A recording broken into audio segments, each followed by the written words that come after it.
दीड महिन्यापूर्वी या ठिकाणी आलो त्यावेळेस सरांनी म्हटलं तुम्ही इनलाईन ड्रिप करा. त्यामुळे ड्रिप बदलून घेतली, इनलाईन ड्रिप घेतली.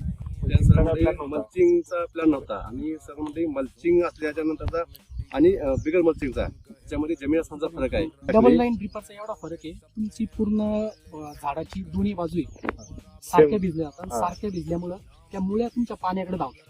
जेव्हा आपण सिंगल मूळ हे करतो आणि ड्रिपर तिथं या खोडाचे ड्रिपर केल्यानंतर त्या मुळ्या तुमच्या मर्यादित राहतात. मर्यादित राहिल्यामुळे झाडाची कॅनोपी बनते एवढीच बनते. जेवढी पाणी तिथपर्यंत जाते, मुळ्या जात आहे तिथपर्यंत, त्याच्या पुढं कॅनोपीच्या पुढं कधीच मुळी पडत नाही. कॅनोपीच्या बरोबरीत कधी पण मुळी पडत राहते. पहिल्या 12 महिन्यात तुमची पानगळ होऊ शकते. हे आम्ही 11.5 महिन्यात सिद्ध केलेले आहे. 2 वाजता मी या ठिकाणी आलो. बरोबर आल्यापासून सरांना प्रत्येक 5 मिनिटाला एक फोन येतोय, पण त्यांची बोलण्याची लकब, बोलण्याचं पुढच्या माणसाला सांगण्याची सवय, आदरपूर्वक सांगणं.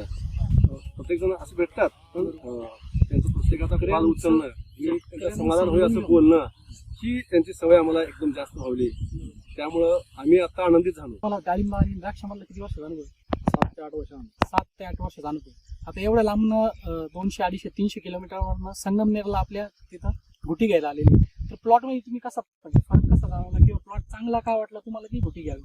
मी तुमच्या विचारतो, आता हे नवीन शेतकरी हे लावताय, पण तुमचा अनुभव? झाड निरोगी आहे आणि झाडाचा ग्रोथ आणि मालाची सेटिंग चांगली असल्यामुळे गुटी घेण्यासाठी एवढं लांबून आलो. कारण तसं पाहिलं तर आमच्या तालुक्यामध्ये भरपूर ठिकाणी नर्सरी आहे. बरोबर. पण आजपर्यंत मालाची साईज मी आजपर्यंत अशी तरी बघत नाही. त्यामुळे मला तिथं आवडतं. मी आपण आता एक झाड पण ठेवलं, ते साईज तुम्ही 1.5 महिन्यापूर्वी आले होते, त्याच्यातून ह्याच्यात कसा फरक वाटतो? आपण बिन फवारणीचं आता बरेच जण म्हणत होते की याची शर्टांची किपिंग क्वालिटी नाही, म्हणजे एक्सपर्ट होऊ शकत नाही, ते त्याचा कातड पातळ आहे. पण बिगर फवारणी करता तुमच्या समोर तुम्ही 1.5 महिन्यानंतर आले. 700 ग्रामचं फळ तयार झालं आणि त्या फळाकडे जर बघितलं, त्या बघत राहावं असं आकर्षक त्याच्यावरचा रंग, कलर, साईज असं झालेलं आहे. तुमचं पूर्ण नाव काय? कुलदीप सूर्यवंशी.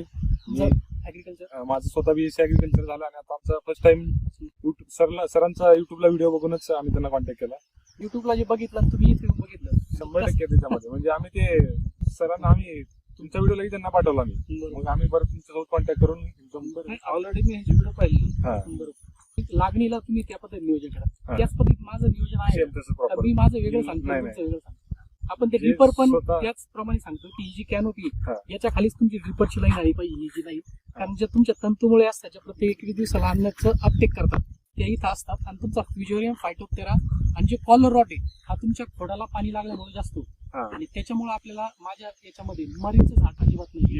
गुट्या तुमच्या मेन तुमच्या हाताने निवडल्या का नाही? तुम्ही आम्हाला जे पाहिजे ते जे गुट्टी पाहिजे